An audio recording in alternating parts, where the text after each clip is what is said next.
యావత్ ప్రపంచాన్ని దిగ్భ్రాంతికి గురి చేస్తున్న అహ్మదాబాద్కు చెందిన ఎయిర్ ఇండియా విమానం కుప్పకూలిన విషయం అందరికీ తెలిసిందే. విమానంలో ప్రయాణిస్తున్న 242 మంది ప్రయాణికులకు గాను ఒక్కరు మినహాయించి 241 మంది ప్రయాణికులు అక్కడికక్కడే మృతి చెందారు. ఈ దుర్ఘటనలో ప్రయాణికులతో పాటు ఫ్లైట్ క్రాష్ అయిన ప్రదేశంలో ఉన్న వారితో కలిపి 265 మంది మృతి చెందారు.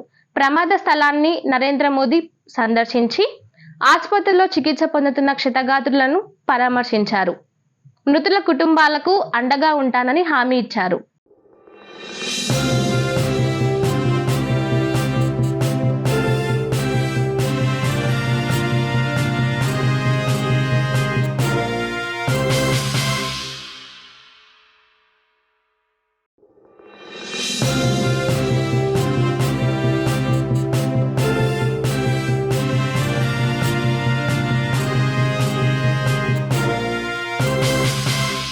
అహ్మదాబాద్లో పెను విషాదం చోటు చేసుకున్న సంగతి తెలిసిందే.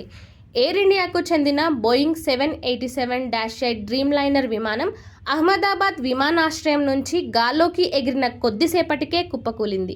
ఈ దుర్ఘటనలో విమానంలో ప్రయాణిస్తున్న ఒకరు మినహా 241 మంది ప్రాణాలు కోల్పోయారు. ఈ ఘటనలో ప్రయాణికులు కింద ఉన్న వారితో కలిపి 265 మంది మరణించారు. ఈ హృదయ విదారక ఘటనపై ప్రధాని నరేంద్ర మోదీ తీవ్ర దిగ్భ్రాంతి వ్యక్తం చేశారు. ప్రమాద స్థలాన్ని ఆయన సందర్శించి మృతుల కుటుంబ సభ్యులను పరామర్శించారు. ఈ భయానక ప్రమాదంలో విమానంలో ప్రయాణిస్తున్న వారిలో ఒకే ఒక్క ప్రయాణికుడు స్వల్ప గాయాలతో అదృష్టవశాత్తు ప్రాణాలతో బయటపడగా మిగిలిన 241 మంది అక్కడికక్కడే మృతి చెందారు.